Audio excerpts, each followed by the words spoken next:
saludo para cada uno de ustedes nuevamente. Feliz día del Señor. En esta hora nos sentimos agradecidos a nuestro Padre Celestial porque nos da otra vez el privilegio de poder congregarnos en esta hora para estudiar un tema más de su palabra. En esta hora el tema de hoy es un tema muy importante. Vamos a decir que es una manera de continuación del tema que dejamos en el tintero prácticamente la vez pasada que tuvimos la oportunidad de congregarnos y estudiar juntos, y tal vez habrá una tercera parte, no lo sé, o tal vez una cuarta parte. O sea, este tema es tan abarcante que me he podido dar cuenta a medida que me he sentado a estudiarlo y a sacar información en cuanto a ello, que es un tema muy, pero muy importante, muy crucial para la iglesia en el tiempo del fin, y también es un tema muy, pero muy abarcante. Como ustedes saben, la serie de temas que hemos estado ya estudiando lleva como título El mensaje del tercer ángel y el libro de Apocalipsis. En esta hora vamos a entrar de lleno entonces a nuestro estudio, así que les exhorto a cada uno de ustedes, si tiene libreta, pues apunte todos y cada uno de estos textos bíblicos que hemos de presentar en esta hora. Bien, el título de este estudio aparece ahí en pantalla, es ¿con cuál iglesia te identificas? Parte número 2. Nosotros estudiamos la semana pasada, ya empezamos a hablar acerca de este tema y hoy vamos a tocar otras cosas muy importantes que no hemos tocado en temas anteriores. Allí nosotros vemos en el libro de Apocalipsis se habla de dos mujeres. Una se encuentra en Apocalipsis capítulo 12 y otra se encuentra en Apocalipsis capítulo 17. Nosotros sabemos, ya lo hemos estudiado también, que una mujer en profecía bíblica representa a una iglesia. La mujer que aparece en Apocalipsis capítulo 12 y el versículo 1 es la iglesia pura de Jesucristo. Bien, vamos a ver qué nos dice Apocalipsis 12:1. Apareció en el cielo una gran señal, una mujer vestida del sol, con la luna debajo de sus pies y sobre su cabeza una corona de 12 estrellas. Ahí podemos darnos cuenta de que esa mujer, la iglesia de Cristo, la verdadera iglesia por supuesto, dice ahí que estaba vestida del sol. Nunca se nos olvide eso, de eso lo enfatizamos en el estudio pasado, la importancia de la vestimenta en la mujer cristiana y también en el cristiano en general. Bien, la segunda mujer que aparece en Apocalipsis está en Apocalipsis 17, pero nos vamos a limitar a leer el versículo 4 solamente. Apocalipsis 17:4, vamos a ver qué nos dice. Y la mujer estaba vestida de púrpura y escarlata y adornada de oro, de piedras preciosas y de perlas, y tenía en la mano un cáliz de oro. Esa es la iglesia falsa, la falsa iglesia que está allí representada en Apocalipsis 17. Y ustedes pueden notar, de acuerdo al texto que estamos leyendo, el versículo 4 dice claramente que esta mujer, aparte de que estaba vestida como la mujer de Apocalipsis 12:1, también estaba adornada. O sea que tenía algo adicional esta iglesia. Estaba adornada de oro, de piedras preciosas, de perlas, en fin, tenía todo un sinnúmero de ornamentos sobre su cuerpo que nosotros ya lo hemos estudiado también acerca de esta profecía tan importante.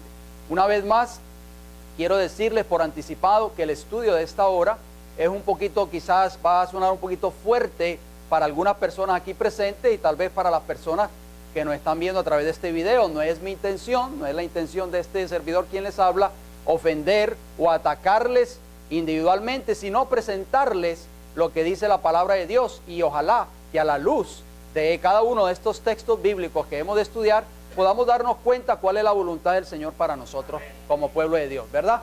Bien, en el estudio anterior, ¿qué habíamos dicho que el cristiano era en el mundo? ¿Se recuerdan? ¿Qué habíamos dicho que el cristiano era en el mundo? Vamos a ver qué nos dice la palabra de Dios. 2 Corintios 5:20. Así que somos ¿qué? Embajadores en nombre de Cristo, como si Dios rogase por medio de nosotros. A veces nosotros no le damos importancia a ese texto bíblico.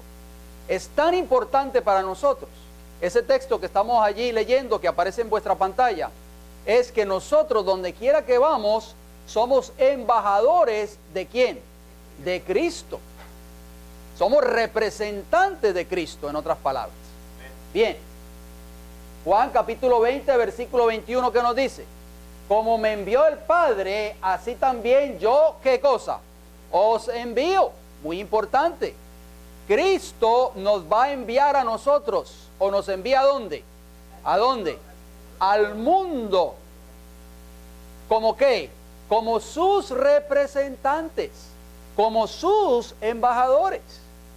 La pregunta que viene a nuestra mente es, ¿cómo estamos nosotros representando a Jesús ante el mundo? ¿Qué tipo de representación nosotros le estamos dando al mundo en nombre de lo que nosotros profesamos creer, que decimos ser cristianos y que decimos profesar, creer en Cristo Jesús? Bien, recuerden ese texto, muy importante. Jesús dijo, así como me envió el Padre, así yo os envío a vosotros. ¿Cristo fue nuestro ejemplo en todo, sí o no? ¿Qué ustedes creen? Así Él quiere que nosotros seamos ejemplo al mundo. Por eso, así como el Padre lo envió a Él, así Él nos envía a nosotros, para que seamos la luz, para que seamos ejemplo, para que seamos sus embajadores. A pesar de que vivimos en este mundo, ¿cuál es el consejo bíblico para el cristiano de hoy? Nosotros vivimos en un mundo impío, ¿verdad? Un mundo lleno de pecado. Pero hay un consejo bíblico para el cristiano de hoy. Vamos a ver cuál es. Primera de Juan 2, 15 al 17. Nos dice, no améis al mundo ni las cosas que están en el mundo. Si alguno ama al mundo, el amor del Padre no está en él. ¿Oyeron eso? Dice claro la Biblia que el cristiano no debe ¿qué? Amar al mundo, ni las cosas que están en el mundo. Bien, sigamos leyendo, versículo 16. Dice, porque todo lo que hay en el mundo, los deseos de la carne, los deseos de los ojos y la vanagloria de la vida, no proviene del Padre, sino ¿de dónde? Del mundo. ¿Solamente algunas cosas del mundo, dice ahí ese texto bíblico? ¿Algunas cosas solamente? Todo lo que hay en el mundo. Dice, todo lo que hay en el mundo no proviene del Padre, sino del mundo. Bien, versículo 17, oiga lo que dice. Y el mundo pasa y sus deseos, pero el que hace la voluntad de Dios permanece para siempre. Hermoso versículo. El mundo pasa y todos sus deseos van a pasar tarde o temprano, pero el que hace la voluntad de Dios permanece para siempre. Bien, Juan capítulo 17, versículo 14 al 16, ¿qué nos dice? Yo les he dado tu palabra, dijo Jesús, hablando acerca de los discípulos y también a nosotros en este tiempo en que vivimos. Y el mundo los aborreció. ¿Por qué el mundo los aborreció? ¿O por qué el mundo nos va a aborrecer? Porque no son del mundo, como tampoco yo soy del mundo. El mundo va a aborrecer al cristiano que está viviendo de acuerdo a la voluntad de Dios. El cristiano que es un mundano, que no está viviendo de acuerdo a la voluntad de Dios, no va a ser aborrecido por el mundo, porque está viviendo igual al mundo. Jesús fue aborrecido por el mundo. ¿Por qué? Porque Él dijo, porque yo tampoco soy del mundo. Dijo Jesús claramente. Versículo 15, no ruego que los quites del mundo, sino que los guardes del mal. No son del mundo, como tampoco yo soy del mundo. Nosotros estamos viviendo en un mundo lleno de pecado, ¿estamos de acuerdo? Pero no significa que por el hecho de estar viviendo en este mundo corrompido de pecado, no tenemos que ser del mundo. Jesús dijo, no te ruego que los quites del mundo, para poder nosotros dejar de ver las cosas que vemos malas en este mundo, tendríamos que irnos a vivir a otro planeta entonces, ¿verdad, hermana Onis? A la luna, tal vez, o a Júpiter, o a Marte. Pero no, estamos en el mundo, y mientras estemos en el mundo, Jesús dijo, no ruego que los quites del mundo, sino que los guardes del mal. Amén. Y dice ahí, no son del mundo. ¿Podemos decir nosotros con seguridad en esta mañana que no somos del mundo? ¿Podemos decir eso con seguridad en nuestros corazones? Pregunta, ¿por qué el cristiano debe de ser diferente a las demás personas del mundo? Importante pregunta. Meditemos en cada una de esas preguntas, por favor. Anoten los textos bíblicos, porque yo sé que hay muchas personas vienen donde nosotros y nos cuestionan. ¿Y por qué tú eres diferente? ¿Por qué no usas esto? ¿Por qué no comes esto? ¿Por qué esto y lo otro? Nosotros tenemos que dar respuesta a esas personas con una sí, dice el Señor. Bien, vamos a ver qué nos dice la Biblia. Romanos 12, versículos 1 y 2. Así que, hermanos, os ruego por las misericordias de Dios que presentéis vuestros cuerpos en sacrificio vivo, santo, agradable a Dios, que es vuestro culto racional. ¿Cómo debemos presentarnos nosotros al Señor? Nuestro cuerpo, ¿cómo? ¿Cómo qué? Como sacrificio vivo, santo, agradable a Dios. O sea, Dios se tiene que agradar de nosotros. En otras palabras. Versículo 2. Noten lo que dice. No os conforméis a este siglo, sino transformaos por medio de la renovación de vuestro entendimiento, para que comprobéis cuál sea la buena voluntad de Dios, agradable y perfecta. ¿A través de que nosotros conocemos la voluntad de Dios? A través de su palabra.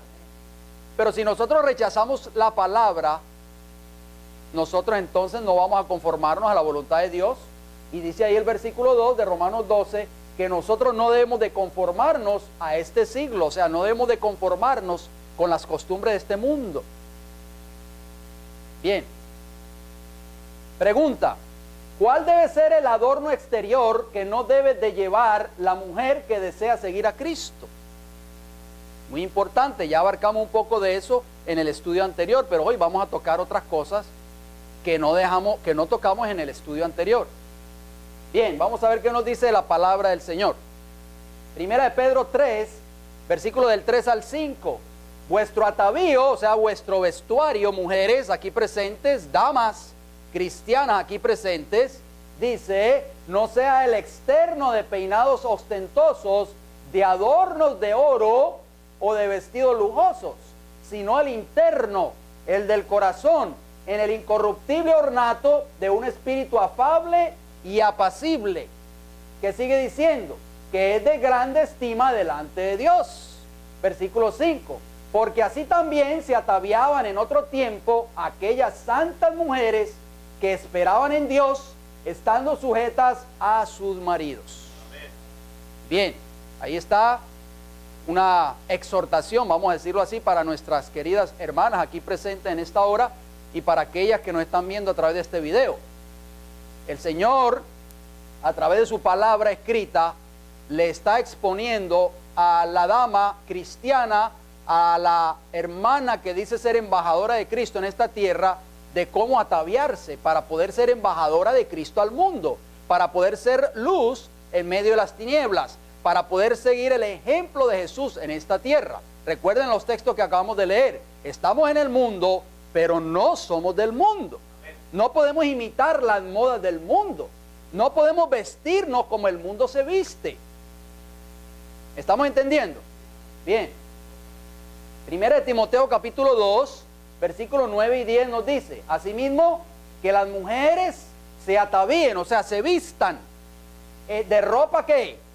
Decorosa, con pudor y modestia, no con peinado ostentoso, ni oro, ni perlas, ni vestidos costosos, sino con buenas obras, como corresponde a mujeres que profesan piedad. Ahí está, damas, ahí están los textos para ustedes en esta hora, de cómo ustedes deben de vestir para el Señor. No solo cuando vengan aquí a la iglesia cada semana, es donde quiera que ustedes vayan. Porque nosotros o ustedes son representantes o embajadoras de Cristo, no solo aquí en la iglesia, sino en todo lugar. ¿Estamos de acuerdo? ¿O solamente los días de culto cuando venimos a la iglesia? No, es donde quiera que nosotros vamos. Por eso nosotros tenemos que entender este concepto que estamos estudiando en esta hora. Muchos no lo quieren entender o muchos no lo quieren aceptar. Rehuyen aceptarlo. Bien, vamos a hablar hoy de un tema pero muy delicado. A veces los ministros no quieren ni hablar de él en sus respectivas iglesias. ¿Estamos de acuerdo? pero hay que hablarlo porque está en la palabra del Señor. Y lo que está en la palabra, dice el libro de Apocalipsis, que el que le quita o le añade a las palabras de este libro de la profecía, ¿qué va a pasar? Nosotros no podemos quitarle, ¿verdad? Estaríamos cayendo en ese grave error. Vamos a hablar un poquito acerca de las joyas en esta hora. Bien, cuando Jacob quiso hacer un pacto de fidelidad a Dios, óigalo bien, el patriarca Jacob, ¿cuál fue el llamado que le hizo a todos los miembros de su familia? ¿Ustedes recuerdan esa historia? Bien, vamos a ver qué hizo Jacob cuando él quiso hacer un pacto con el Señor. Y ojalá ese pacto con el Señor lo querramos hacer nosotros en esta mañana también. Génesis capítulo 35, versículo del 1 al 4 nos dice: dijo Dios a Jacob, levántate y sube a Betel. Ustedes han oído hablar de Betel, esa palabra es muy conocida en el Antiguo Testamento. ¿Ustedes saben lo que significa Betel en hebreo? Significa casa de Dios. ¿Oyeron eso? Casa de Dios. O sea, cuando Jehová le da la orden a Jacob, prácticamente le está diciendo, levántate y sube ¿a qué? A la casa de Dios, a Betel. Y quédate allí y haz allí, ¿qué cosa? Un altar al Dios que te apareció cuando huías de tu hermano Esaú. Nosotros sabemos que en el Antiguo Testamento el altar simbolizaba ¿qué cosa? El sacrificio del cordero. El evangelio en símbolos, en otras palabras. Entonces Jacob dijo a su familia y a todos los que con él estaban: quitad los dioses ajenos que hay entre vosotros y limpiaos, y mudad vuestros vestidos, y levantémonos y subamos a Betel, a la casa de Dios, y haré allí altar al Dios que me respondió. ¿Están escuchando ustedes esos textos bíblicos? Prestemos mucha atención, por favor. Dice ahí, Jacob le dio la orden a toda su familia, a todos los miembros de su familia, que se levantaran y se quitaran ¿qué cosa? ¿Qué debían de quitarse? Los dioses ajenos. ¿Acaso no eran ellos cristianos? ¿Acaso no profesaban ellos adorar al verdadero Dios? ¿Por qué Jacob les mandó a que se quitaran los dioses ajenos? Vamos a ver qué sigue diciendo el texto. En el día de mi angustia, y ha estado conmigo en el camino que he andado. Así dieron a Jacob todos los dioses ajenos que había en poder de ellos, y los zarcillos que estaban en sus orejas, y Jacob los escondió debajo de una encina que estaba junto a Siquem. ¿Cuáles eran esos dioses ajenos que ellos tenían? La joyería o las prendas que ellos tenían, las mujeres especialmente, en sus orejas, y también los hombres que tenían, y eran denominados dioses ajenos. Se los quitaron, se dedicaron al Señor en esa hora, y Jacob dice ahí que los escondió debajo de una encina. Bien, Éxodo 23, ¿qué nos dice? No tendrás ¿qué? Dioses ajenos delante de mí, el primer mandamiento de la ley de Dios, ¿verdad? Así que la Biblia es su propia intérprete. Tenemos que darnos cuenta de lo que dice la palabra del Señor. No tendrás dioses ajenos delante de mí. Toda esa joyería o todos esos metales o todos esos aretes de las mujeres y de las personas de la familia de Jacob, dice la Biblia que eran llamados dioses ajenos. Bien. Cuando el pueblo de Israel fue sacado de la cautividad de una nación idólatra como Egipto, ¿qué quiso hacer Dios con ellos? ¿Se recuerdan cuando Israel fue sacado de Egipto, de la cautividad de Egipto? ¿Qué quiso hacer Dios con ellos? Bien, Éxodo 19 del 1 al 6, ¿qué nos dice? En el mes tercero de la salida de los hijos de Israel de la tierra de Egipto, y yo subrayo Egipto, ¿por qué? Porque Egipto era un país que pagano.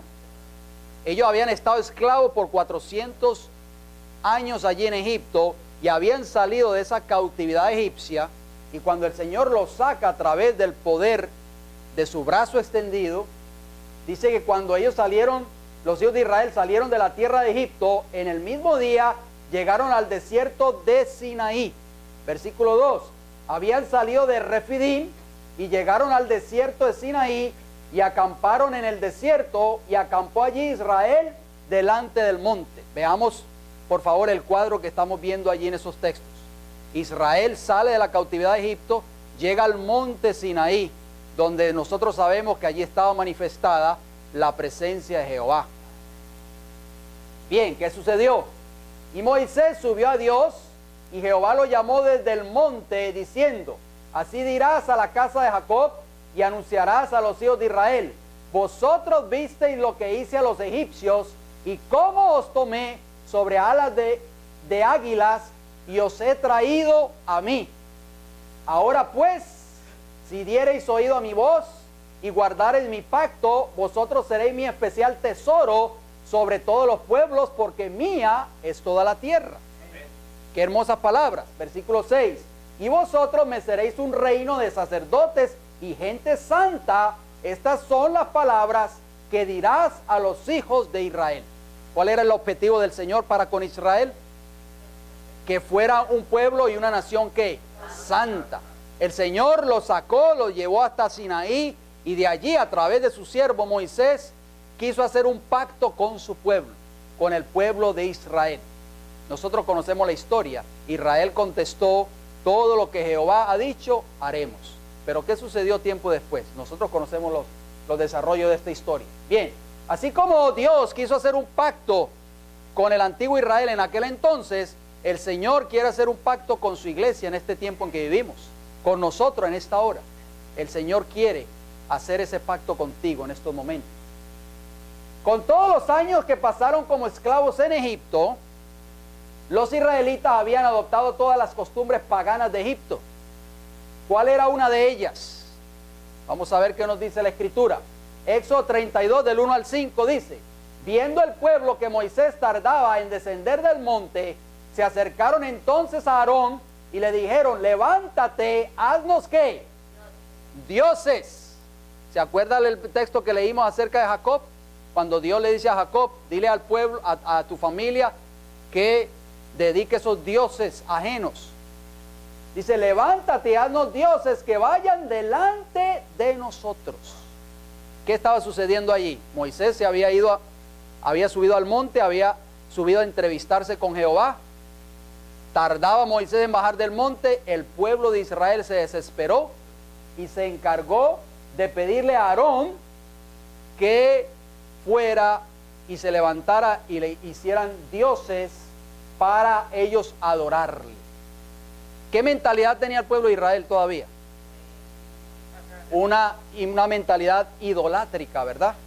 Bien, vamos a ver qué sigue diciendo el texto. Porque a este Moisés, el varón que nos sacó de la tierra de Egipto, no sabemos qué le haya acontecido. Y Aarón les dijo: apartad ¿qué cosa? Los zarcillos de oro que están en las orejas de vuestras mujeres, de vuestros hijos y de vuestras hijas, y traédmelos. Toda la joyería, nuevamente le dice Aarón a los israelitas: tráigalos, esos zarcillos de oro, tráigalos, los que están en las orejas de vuestras mujeres, de vuestros hijos y de vuestras hijas. Entonces, dice el versículo 3, todo el pueblo apartó los zarcillos de oro que tenían en sus orejas y los trajeron a Aarón, y él los tomó de las manos de ellos y le dio forma con buril, e hizo de ello, ¿qué cosa? Un becerro de fundición. Nosotros conocemos esa historia, no tenemos que entrar en detalles. ¿Qué hizo Aarón como producto de todo ese oro, de todos esos zarcillos, de toda esa joyería prácticamente que habían traído las mujeres de Israel, los hijos de Israel? ¿Hizo qué cosa? Un becerro de oro. Noten cómo termina la historia. Entonces dijeron, o sea, el pueblo de Israel, gritando, dijeron: Israel, estos son ¿qué? Tus dioses. ¿De dónde venía? ¿De qué fue hecho ese becerro? De esos dioses, de esa joyería que ellos habían traído, porque eran los dioses ajenos, como lo llama Jacob. Dice: estos son tus dioses que te sacaron de la tierra de Egipto. Es terrible eso. Versículo 5, y viendo esto, Aarón edificó un altar delante del becerro, y pregonó a Aarón y dijo: mañana será fiesta para Jehová. Qué terrible es.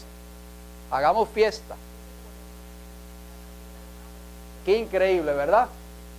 Ahí nosotros podemos ver una imagen. El pueblo de Israel se corrompió, empezaron a adorar ese becerro como producto que había salido de las joyas, del oro, bien fin, de todo lo que traía, la joyería que traía puesta el pueblo de Israel.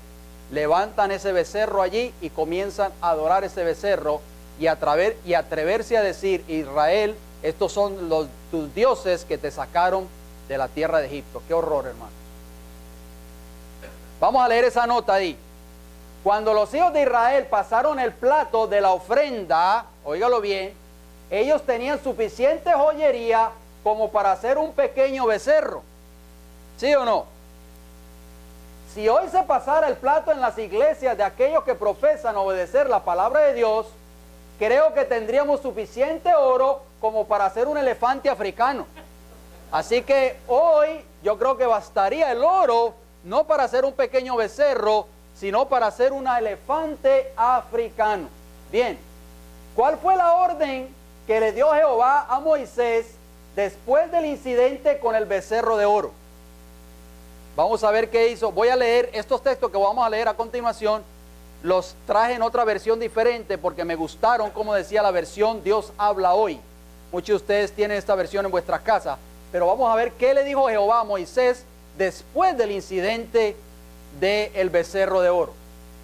Éxodo 33, 5 y 6, que nos dice: pues el Señor le había dicho a Moisés: diles a los israelitas, ustedes son gente muy terca. Si yo estuviera entre ustedes, aún por un momento, terminaría por destruirlos. Imaginen lo que le dice el Señor a través de Moisés al pueblo de Israel: ustedes son tercos. Si yo sigo con ustedes, los voy a destruir. ¿Qué sigue? ¿Qué dice el versículo 6? Quítense ahora mismo sus joyas y ya veré entonces qué hacer con ustedes. Y así, a partir del monte Horeb, los israelitas dejaron de usar, ¿qué cosa? Sus joyas, sus dioses. Eso fue el llamado que el Señor les hizo a los israelitas en aquel entonces. Y es el mismo llamado que el Señor tal vez nos está haciendo a nosotros en esta hora. Quitémonos nuestros dioses ajenos, nuestras joyas, y sirvámosle al Señor como Él desea que le sirvamos. Cuando a Moisés se le dio la orden de edificar el tabernáculo, ¿qué tipo de ofrendas trajeron los israelitas para su edificación? ¿Se han preguntado o se han hecho esa pregunta alguna vez ustedes? Vamos a ver qué dice la Escritura. Éxodo 35, 21 y 22. Y vino todo varón a quien su corazón estimuló, o sea, el Señor, y todo aquel a quien su espíritu le dio voluntad, con ofrenda a Jehová para la obra del tabernáculo de reunión y para toda su obra y para las sagradas vestiduras. O sea que el pueblo de Israel, cuando recibió el llamado de parte de Moisés a través de Jehová, trajeron ofrenda ¿para qué cosa? Para la edificación del tabernáculo y también para las vestiduras de los sacerdotes o del sumo sacerdote, que eran vestiduras especiales. Ya de eso hablamos nosotros en el tema anterior. Vinieron así hombres como mujeres, todos los voluntarios de corazón, y trajeron cadenas y zarcillos, anillos y brazaletes y toda clase de joyas de oro, y todos presentaban ofrenda de oro a Jehová. Así que el pueblo de Israel tenía mucha joyería. Todo eso lo trajeron, esa ofrenda, ¿para qué? Para la edificación del tabernáculo de Jehová. Nosotros todavía tal vez guardamos oro en nuestras casas, todavía guardamos tal vez cadenas, brazaletes, anillos tal vez. No, que esto me lo dio mi abuelita, es un recuerdo. No, que esto era de mi mamá cuando se casó. Traigamos esa ofrenda y dediquémosla a la obra del Señor. Amén. Ustedes ven que van ustedes manejando por las ciudades o por las carreteras de esta gran ciudad, y a veces encontramos rótulos que dice: compro oro. Ese oro hay que venderlo y dedicarlo a la obra del Señor. Amén. Así como el pueblo de Israel trajo ese oro para la edificación del tabernáculo en el desierto. Bien, vamos a hablar un poquito acerca de la historia o el trasfondo de las joyas, porque muchos de nosotros a veces no sabemos cómo entraron las joyas en la sociedad o en el mundo. Bien, la joya, óigalo bien, consiste en prendas ornamentales llevadas en el cuerpo, que generalmente se fabrican con piedras y metales preciosos, aunque también se pueden emplear materiales de menor valor. Entre los artículos de joyería cabe mencionar los brazaletes, collares, anillos, pendientes, así como ornamentos para el cabello, entre otros. La historia de las joyas es extensa, con diferentes usos según la cultura a la que pertenecen. Algunas han perdurado miles de años y han proporcionado conocimientos sobre cómo trabajaban antiguas culturas. Sigamos. Ahí podemos darnos cuenta de que muchas culturas antiguas usaban prendas, usaban joyas. Bien. Interesante, ¿verdad? Bien. Los primeros signos de manufactura de joyería, óigalo bien, fue en el antiguo ¿qué? Egipto, hace 3.000 a 5.000 años. ¿De dónde salieron los israelitas? De Egipto. Ellos adoptaron toda esa costumbre pagana de Egipto. Los egipcios preferían la escasez y manejabilidad del oro sobre otros metales. En el periodo predinástico, las joyas comenzaron a simbolizar estatus y poder religioso en la comunidad. No solo eran llevadas por las clases ricas en vida, sino también en la muerte, formando parte del denominado ajuar funerario. Hace aproximadamente 4.000 años, la elaboración de joyas se convirtió en un oficio importante en ciudades como Sumeria y Akkad. Ahí están cuando los faraones de Egipto eran sepultados con todas sus joyas, con todo su oro, con todas sus riquezas. Bien, oiga lo que sigue diciendo. En Asiria, ¿en dónde? Asiria, tanto hombres como mujeres portaban grandes cantidades de joyas, incluidos amuletos, brazaletes para el bolsillo, pesados collares y sellos para el tobillo, diría. Brazaletes para el tobillo, pesados collares y sellos. Esta información usted lo puede encontrar en la enciclopedia wikipedia.com. Interesante. Bien, yo creo que uno de los personajes, ¿verdad?, exageradamente que han promovido la joyería, y miren cómo brilla esas joyas, Mr. T o Mr. T, como se le conoce en español, ¿verdad? Este personaje, actor de Hollywood, era un poquito exagerado en promover o en exponer su amor por el oro, ¿verdad? Por la joyería. Bien, nosotros sabemos hoy que las joyas, los collares, bien, todos los pendientes están de moda, especialmente las mujeres. Hoy en día le llama mucho la atención promover o desfilar o bien mostrar todas estas cosas. De ciertas culturas paganas, como vemos allí, que usaban joyas o usaban prendas, en fin, en sus cuerpos. Estas eran culturas paganas, muchas de ellas. Por eso la joyería, ya lo leímos ahí en la enciclopedia, tuvo su origen en una nación como Egipto, que era pagana, por supuesto. Ha invadido el mundo en general y también está invadiendo la iglesia. Ahí podemos vernos culturas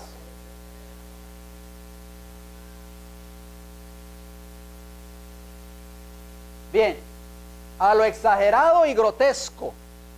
O sea, de las culturas paganas a lo exagerado y ¿qué? ¿Han visto ustedes algo así? ¿Exagerado y grotesco? Bien, ¿qué ustedes creen? Exagerado y grotesco, ¿verdad?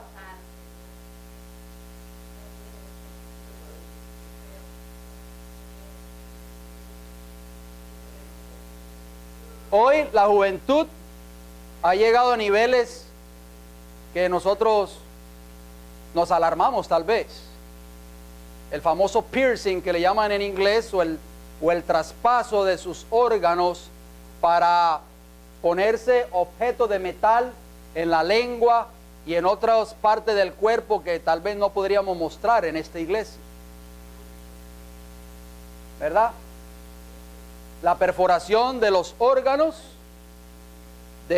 especialmente en la juventud hoy, está de moda. Ustedes ven, por ejemplo, esa foto de la izquierda, esa joven,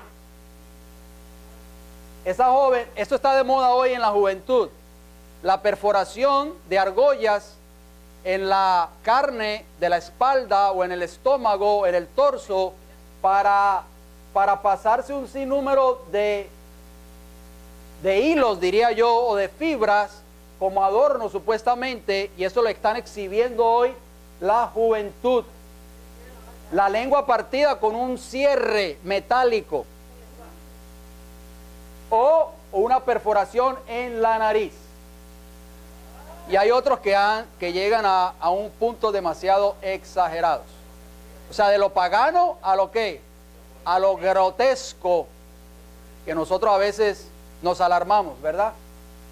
Bien. Y como producto de esas perforaciones, muchas personas han desarrollado enfermedades o infecciones en sus órganos, en la boca, en las orejas, en fin, en todos estos órganos del cuerpo. Vamos a hablar un poquito acerca de las inversiones pobres. ¿Qué tipo de inversiones nosotros estamos haciendo hoy? Los cristianos deben ser fieles mayordomos con el dinero que Dios les da la oportunidad de obtener. ¿Sabían ustedes eso, verdad? Muchos profesos cristianos llevan tanto oro en sus cuerpos que con la venta de se podría edificar una iglesia completa en un campo misionero. Nuestro dinero debiera usarse para propagar el evangelio de salvación al mundo en una forma práctica y efectiva. Bien, Isaías 55:2 nos hace un llamado. ¿Por qué dar dinero a cambio de lo que no es pan? ¿Por qué dar su salario por algo que no deja satisfecho?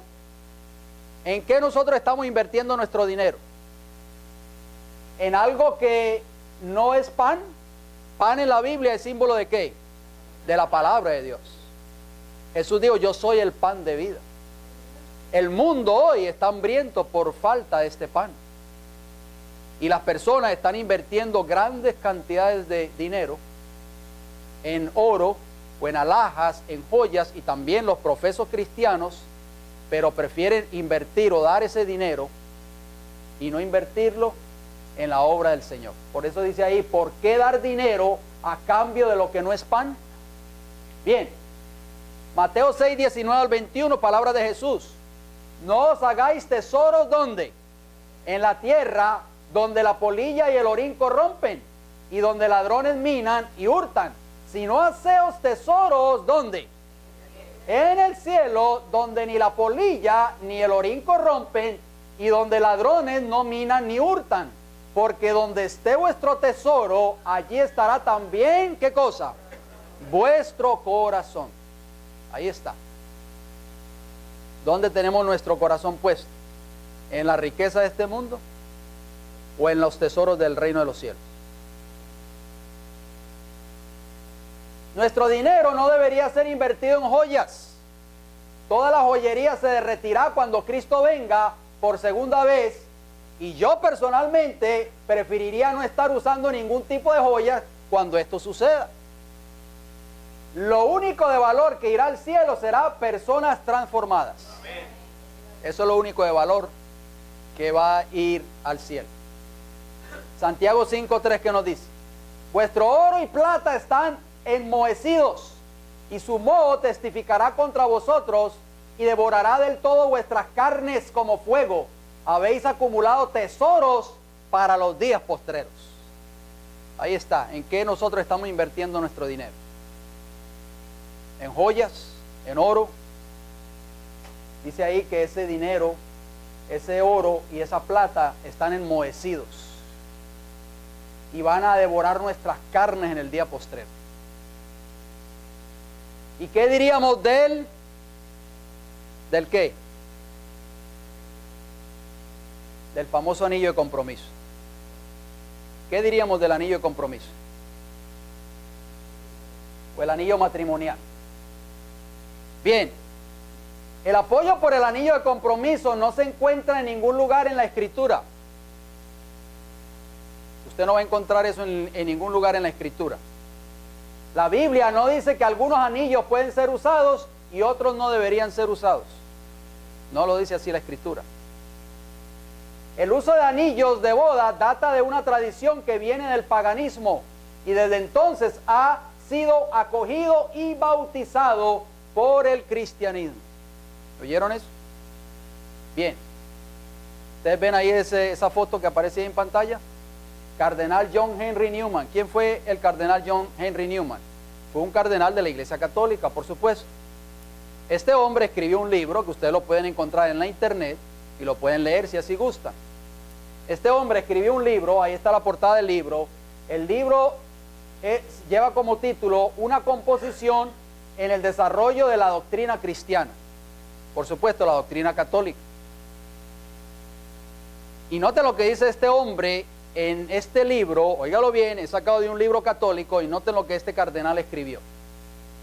El uso de templos y estos dedicados a santos en particular y adornados en ocasiones con ramas de árboles, incienso, lámparas, velas, ofrendas votivas para la recuperación de la enfermedad, el agua bendita, los asilos, los días de fiesta y las estaciones, el uso de calendarios, las procesiones, el sacramento, el anillo de matrimonio, el dar vuelta hacia el este, las imágenes en una fecha posterior, tal vez el canto eclesiástico, todas son de origen ¿qué? Pagano y santificadas por su adopción en la iglesia.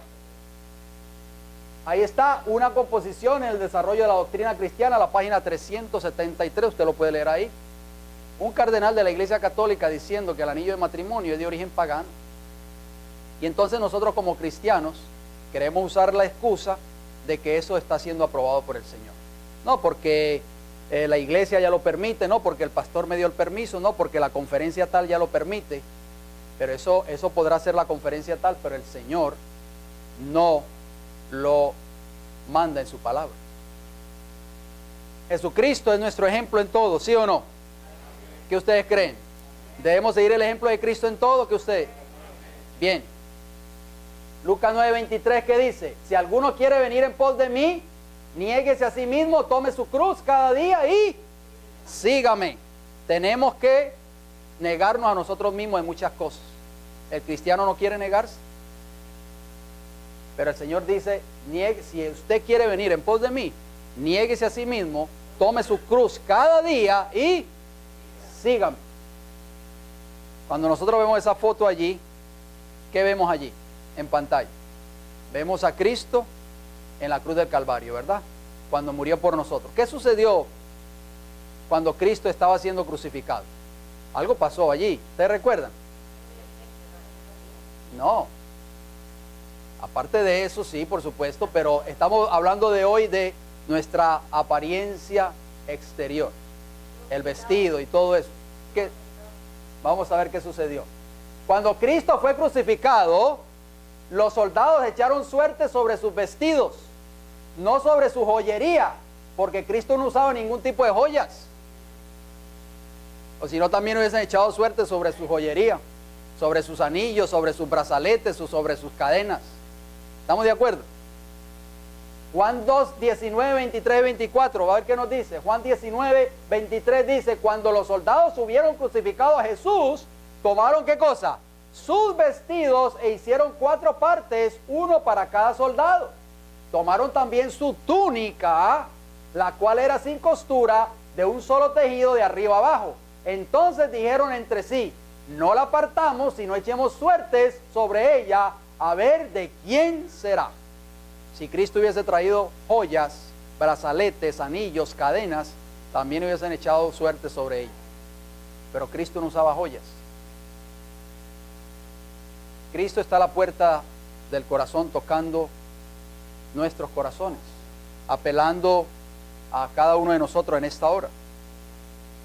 Yo sé que este tema es un tema que no se toca en las iglesias hoy, es un tema tal vez muy delicado, muchos lo consideran que es un poco ofensivo para algunas personas, pero el Señor nos está haciendo un llamado a nosotros.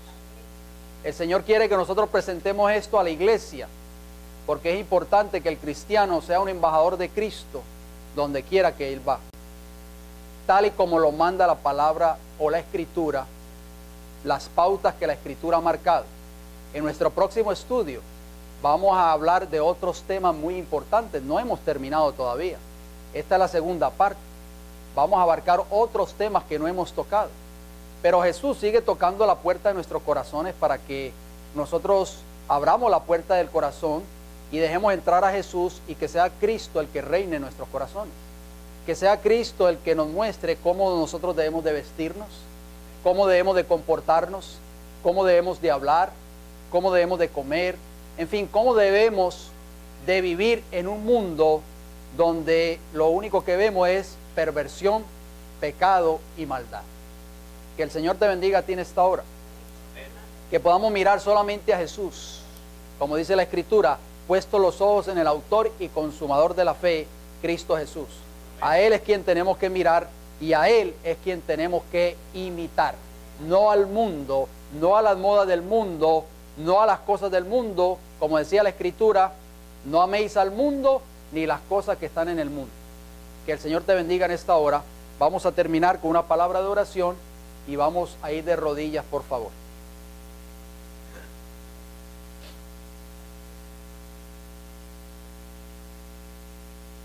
Querido Padre Celestial, en esta hora le damos las gracias por darnos la oportunidad de darnos cuenta a la luz de su palabra de cómo el cristiano debe representar a Cristo en el mundo.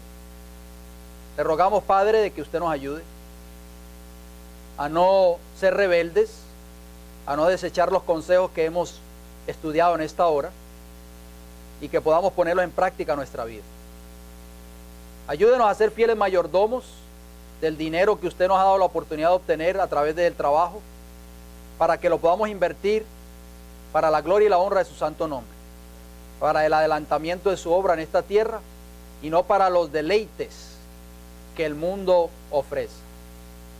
Padre Celestial, ayúdanos a ser cristianos humildes, sencillos, en nuestra forma de vestir, en nuestro comportamiento donde quiera que vayamos, y que podamos ser ejemplo, embajadores y luces en medio de las tinieblas en este mundo impío.